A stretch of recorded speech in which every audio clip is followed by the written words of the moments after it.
Започват минутите на подлупа. Скъпи приятели, нека коледната нощ дари на всеки от вас желания късмет, сбъдне мечтите ви и прекарайте този празник с най-близките ви хора и нека усмивките от вашите лица никога да не слизат. Както ви обещах, ви предстои специална среща с примата на българската популярна музика Лили Иванова, идол на повече от 3 поколения българи. И преди да започнем нашият разговор в студиото, ви предлагам да ви поздравим с едно нейно изпълнение.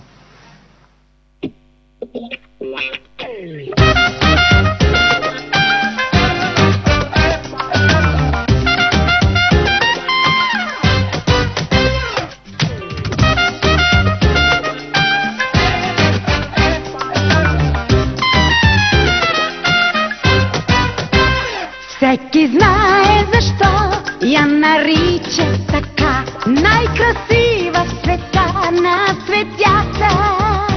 Без да зная защо все така е било, тя докосва с обич сърцата. Без да зная защо все така е било, тя докосва с обич сърцата.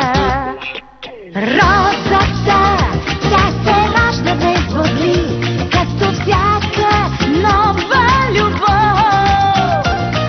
Розата, не откъсвай, щом са ти, вероятно ще те заболи. Розата, тя се ражда без води, като всяка нова любов.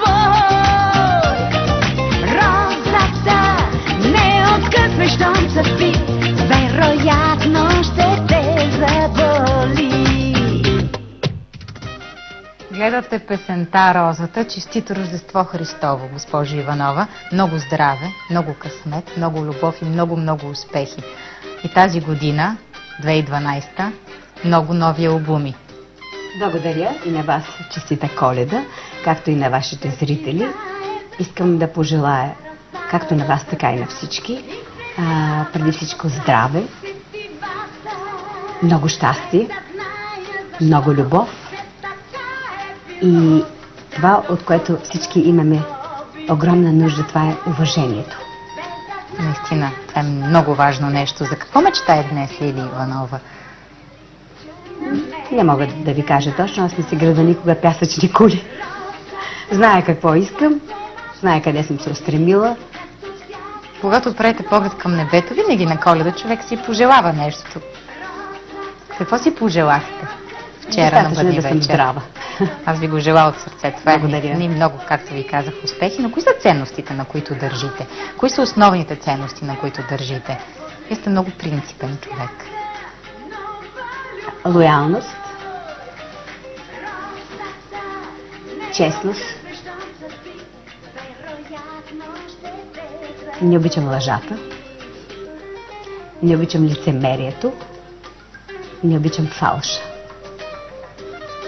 Ако успявате тогава да издържите в днешно време, за съжаление тези ценности, които изброихте, не на всеки са приоритет. Ами, сигурно издържам, защото Бог ме е надарил с невероятен дух и мисля, че това е много важно и от него зависи всичко.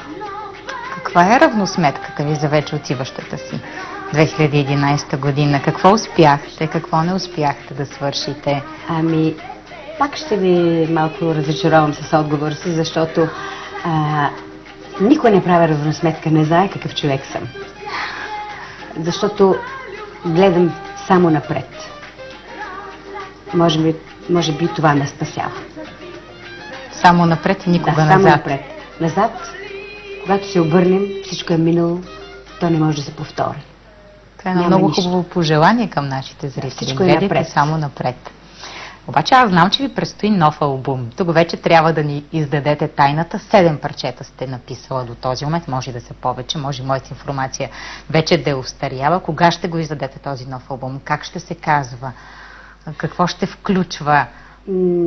Наистина аз съм записала много песни, много повече от 7, но не искам да се ангажирам дали ще издам изобщо албум и кога ще го издам.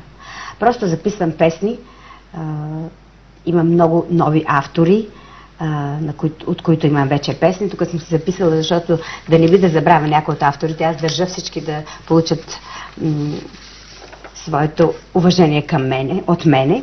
И така мога да ги изброя. Това са Александър Бързицов, ми е написал нова песен. Краси Гилмезов също, Александър Кипров, Оги Енев, моят пианист. Неговата песен е по текст на Мартин Карбовски, отново. Явор Кирин, музика също. Камен Драндийски. За всеобща изненада Роса Кирилова ми е написала една песен. Много си изненада, когато и ме подарила име. И още една песен, която се пише от китариста Бисер Иванов. Другите песни, за които се чака текста, е Веско от Хиподил и Стоян Захариев. Нещо много различно да очакваме. Имената, които ни изброихте. Всичко това, което съобщих в началото, е записано, с изключение на 3 песни само ми остават, които трябва да запиша. Пак много продуктивна. Да. Всичките текстови на новите ми песни са на Явор Кирин. Аранжиментите са на Емо Бояджиев и в неговото студио са записани, разбира се, песните. Имам направени и 2 нови аранжимента на 2 от старите ми песни на Александър Йосифов. Това са Реквиема и Гълъбът. Невероятни песни. Да, песни, това е които за сега. Се пеят наистина от няколко поколения. Искам да благодаря, да използвам тук момента, да пожелая на всички мои автори много здраве през новата година и още повече и по-големи успехи. А лесно ли се работи с Лили Иванова? Вие все пак тези имена, които ги изброихте, не са случайни. Винаги избирате хората, с които работите. Сигурно под лупа ще използвам името на нашето предаване, нали? Аз не мога да кажа как се работи с мен. Обикновено хората, които вече са били с мен и работят, в началото са така стресирани, но после виждам, че не съм толкова страшна и лоша. Така че, ако има някой, с които съм работила преди време, които си позволяват така да злословят по моя адрес, то е защото аз съм ги отстранила. Вече не работите с тях. Знаете ли защо ви Аз съм ги попитах? отстранила, защото може би творчески са се изчерпали вече. И просто гледат на мене само като на един човек, от който биха могли да печелят само пари и слава. Но бях преди, мога да кажа, че доста така наивно разсъждавах. Аз се отдавах на всеки и се раздавах, но сега много внимавам с кого работя и с кого не работя. Знам, че е така. Даже нарочно ви попитах този автори, въпрос.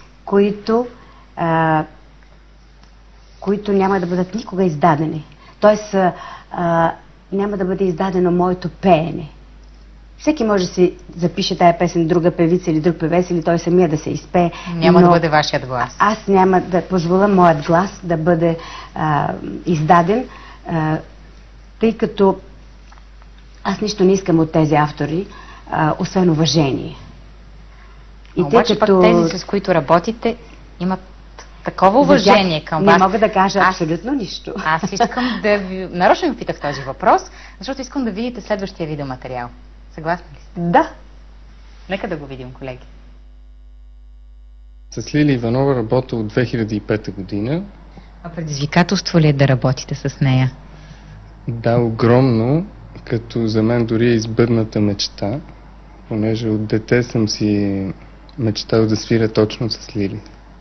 Как ще я опишете? Страхотен музикант, професионалист, човек, който с каквото и да се занимава, би го вършила просто идеално. А лесно ли се работи с нея? На мен ми е лесно, да. Каква е Лили Иванова извън амплоато, в което я познаваме, извън музикалната сцена? Ами, когато я видите на сцената, тя не се крие, тя се показва цялата. Такава е Лили, каквато е на сцената. И за финал, какво искате да й пожелаете от нашия ефир?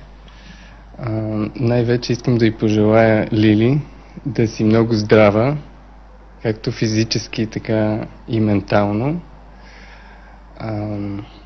да си доволна и радостна от нещата, които правиш.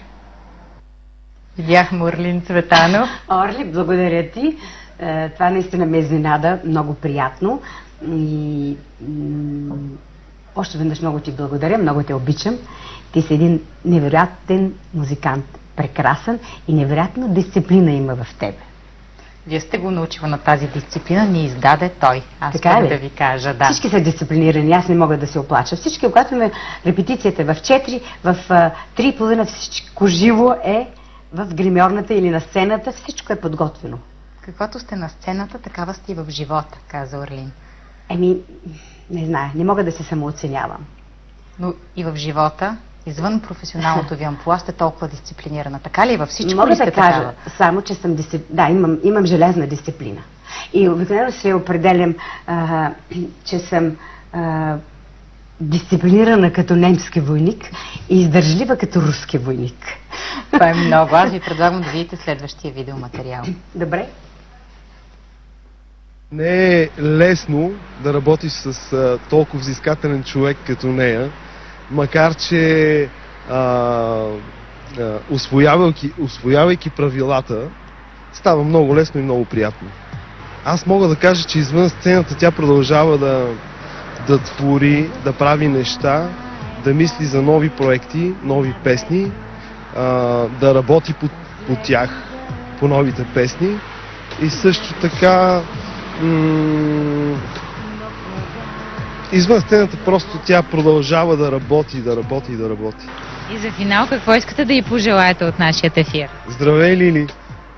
Преди всичко искам да ти благодаря, че ме допусна до твой огромен талант и така до ден днешен продължавам да се уча и да черпя от него.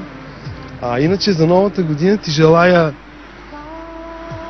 преди всичко здраве, щастие, много вдъхновение, с което да изпееш още много страхотни песни и накрая, но не и по важност накрая, газ нагоре и напред.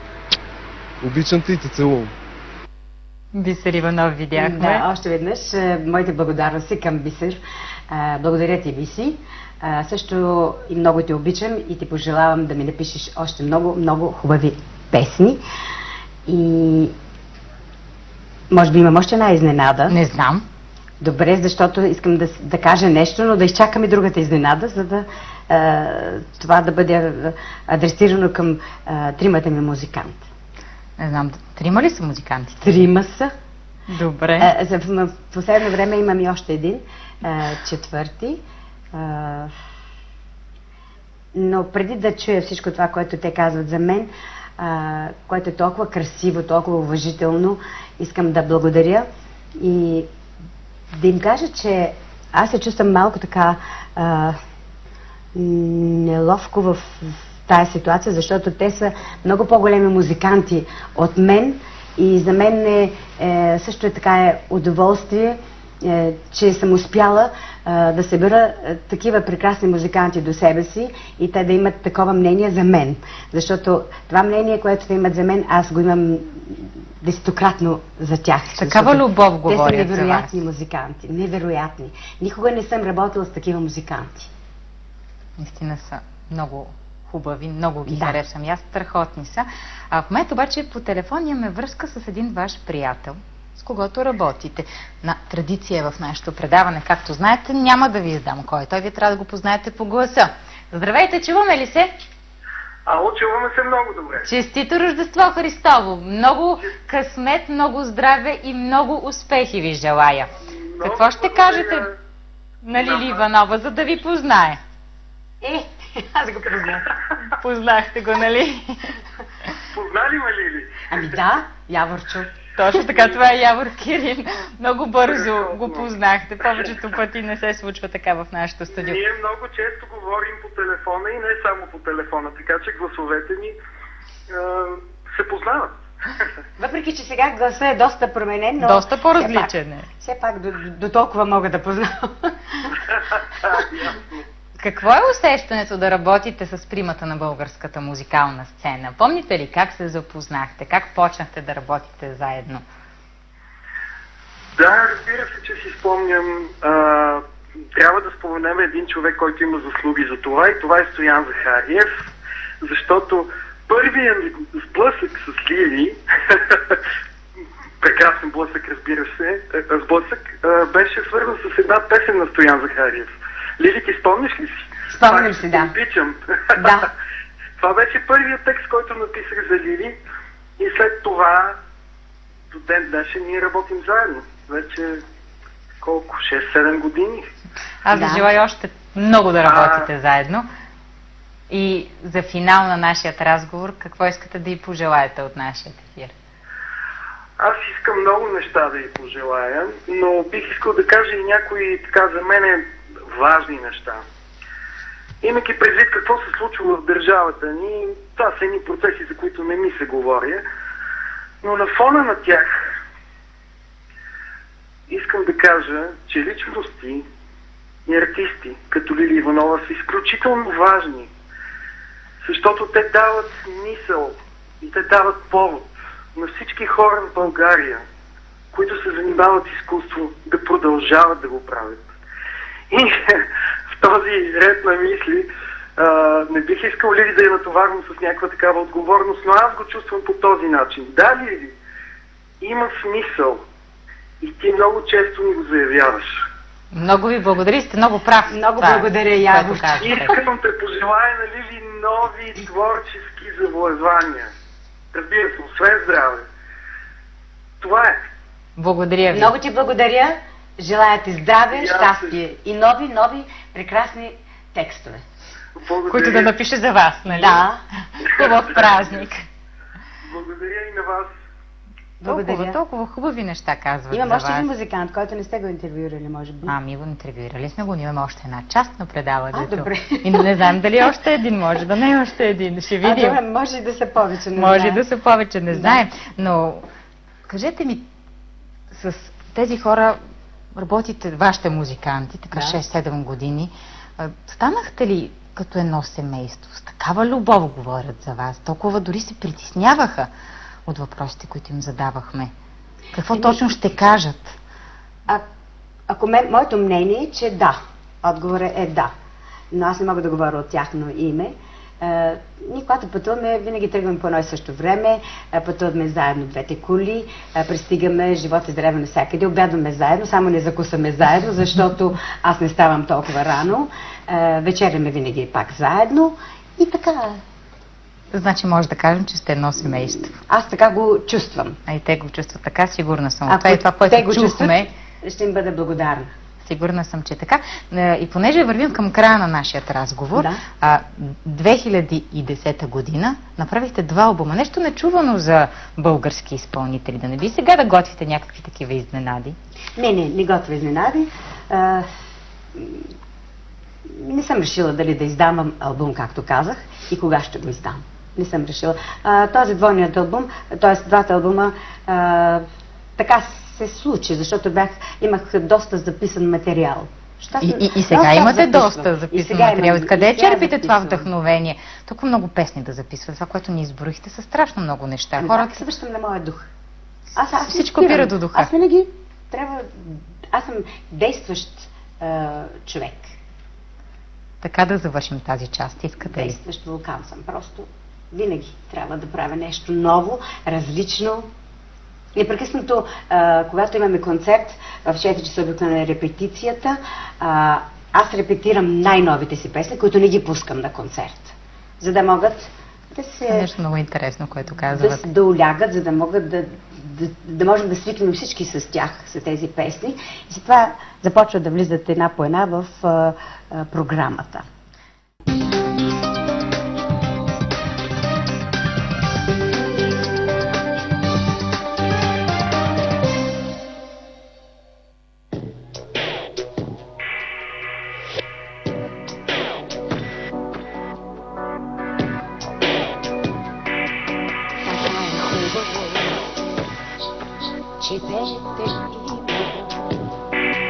Но нямам сили да го изрека. Душата ми без брод ще стига. при теб на края на света. Очите, когато запала безименна звезда,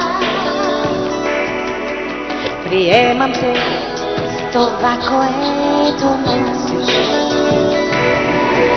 Една тебе раздала се вода.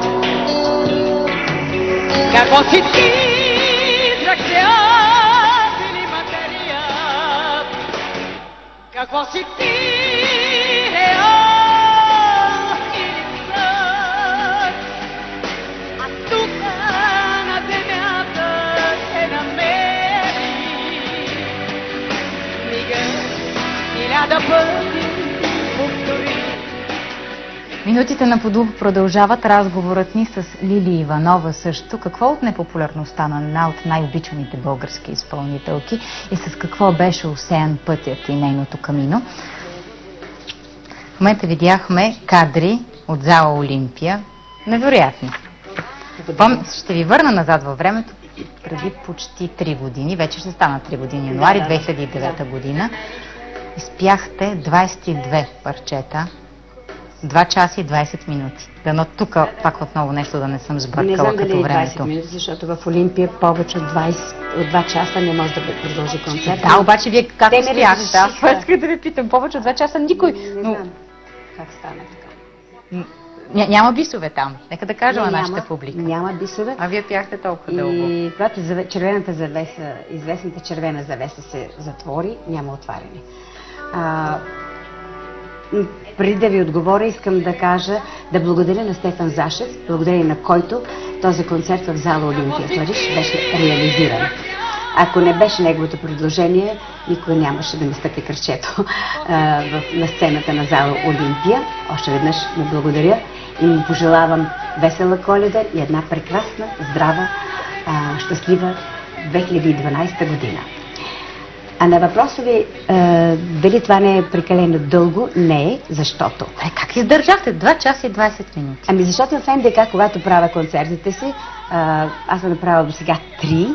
Аз ви желая още 1, 2, 3 и повече. 3 часа и 35 минути или втория, нещо такова. Другите пак по 3 часа, така. Добре, какво е?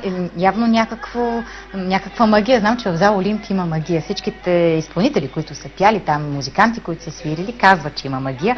И вие ли смятате така? Да, има особена атмосфера. Там, когато човек излезе на тази сцена и въобще като влезе в залата, то е невероятно, усещането е невероятно. Невероятно. Че ви омагиосва, нали? Не знам. Залата не е огромна, 2200 места, но тя с традиции. Пак да знаете кой е пял на тази сцена. Точно така, може би това е.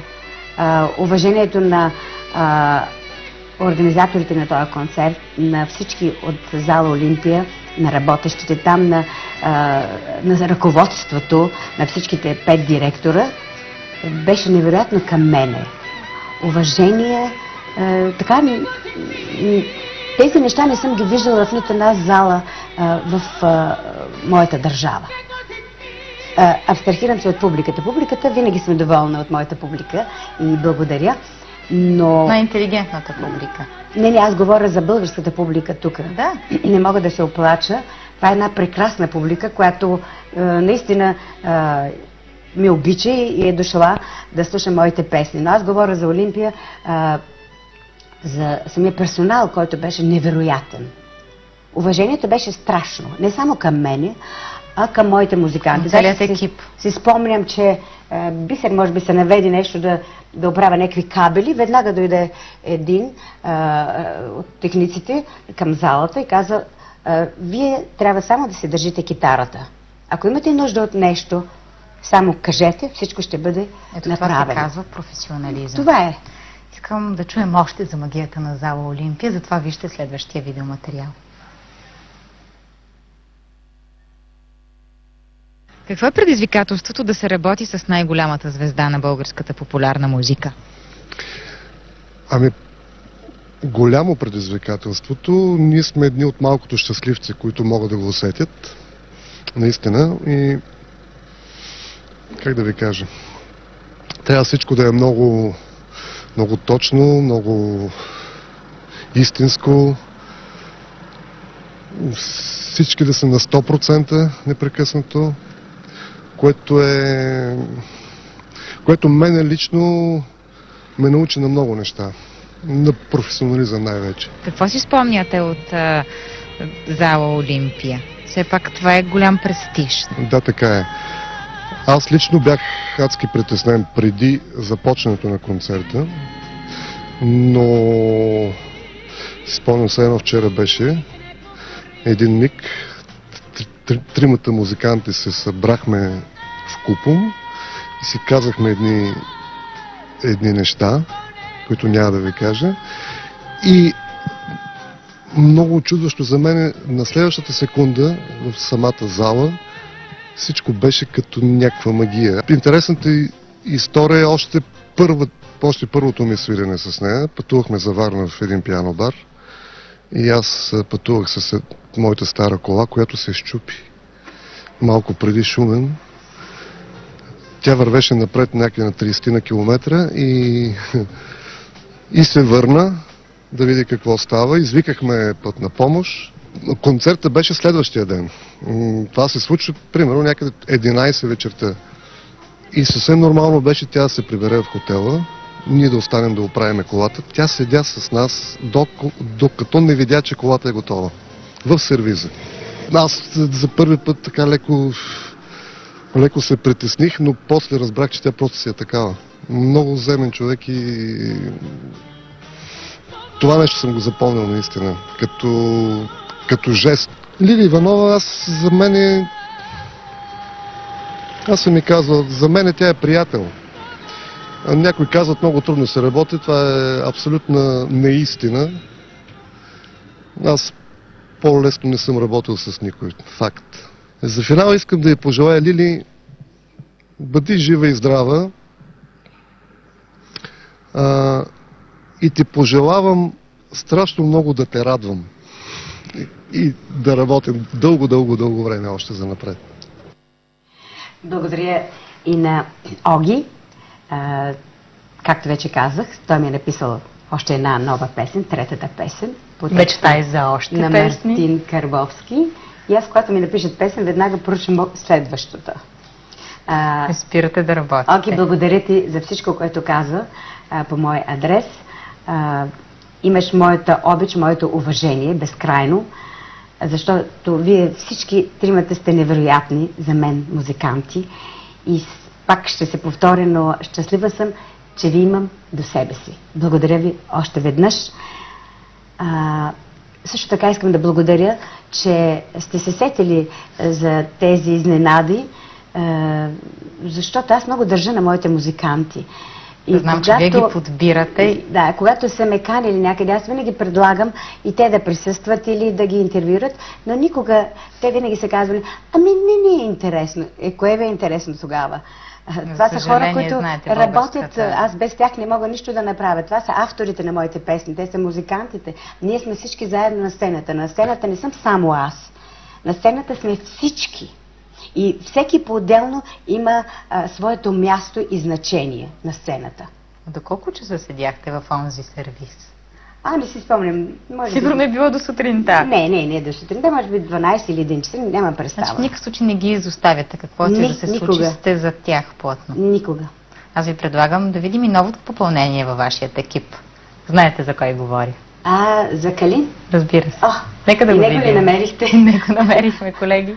Предизвикателство ли е да работиш с Лили Иванова?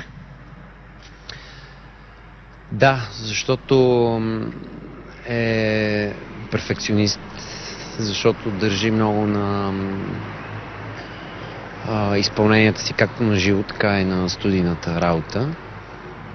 И е претенциозна в хубавия смисъл на думата. Според мен всеки артист, държащ на себе си, трябва да има такъв стандарт на работа. Аз година и половина съм работил с нея на времето, пътувахме и зад граница 98 и 9 година и сега съм сравнително скоро отново в новата й формация. Имам достатъчно впечатление, за да кажа, че извън работата, извън сцената е много усмихната, много приятна и спокойна, защото много хора си мислят, че това, че тя е толкова взискателна към екипа, с който работи или който е обслужва зад и така нататък, това означава, че и зад, извън работата е такава. Не, тя е много спокоен всъщност човек, много пременен, усмихната, има жестоко чувство за хумор, така, което също така го показва и на сцената пред публика. Много ми харесва. Той е така елегантно чувство за хумор. Една идейка английски стал, но така че да го разберат и в България. Какво искаш да й пожелаеш от нашия ефир? Искам да й пожелая да е все толкова енергична, все толкова млада, да продължава така здраво да държи артистичния волан и да имаме още много концерти и турнета, защото е истинско удоволствие и да бъда с нея на сцената и да я слушам. Толкова. Благодаря много и на Калин. Искаме на него да му пожелая весела Коледа и много здраве, много щастие, много успехи. Той каза нещо много интересно. Ти има невероятен, но чувство за хумор. Това или го имаш, или го нямаш. Човек не може да се научи. Да, но не винаги го показвам. Трябва да има такава специална ситуация, от която да почерпа някакви идеи за да се случи. Но това беше нещо, за което ние не знаехме. Да, но... Може би сред най-близките. Ще ми се да ви попитам откъде сте наследила този брилянтен глас, който имате, този голям диапазон. Защото това нещо според мен се наследява. Факт е, че е Божия дар, но... Не обичам да говоря за гласа си, в никакъв случай. Но в рода на моята майка, моят дядо е свирил на цигулка на времето и нейният брат. Значи все пак има. Може би оттам имам някаква насока към музиката. Но обикновено не изпадам в екстаз да се превъзнасям какъв глас имам. Да, но това е вярно. Скромничите в момента. Не, колко съм велика или колко съм чувствителна. От мен не очаквайте да рона сълзи крокодилски на екрана или където и да било. Аз не съм от тях. Аз съм зодия телец и затова съм така много силна. И един последен въпрос, понеже времето ни много напредна. С какво беше осеян вашият път, вашето камино? Ами с хубави неща, и с обич и с омраза. И с двете неща. Винаги върват ръка за ръка. Но обичта, мисля, че е повече. Аз ви желая много обич, много хубави песни, да ни радвате с и нови албуми, въпреки че казахте, че може и да не се случи тази година. Желая ви го от сърце. Много, много щастие. Благодаря ви, че бяхте. Аз благодаря. Наш гост и ви предлагам да завършим. Благодаря за това предаване. С камино. Да, благодаря ви. Още веднъж лично щастие ви пожелавам. Благодаря и аз на и вас. на вашите слушатели.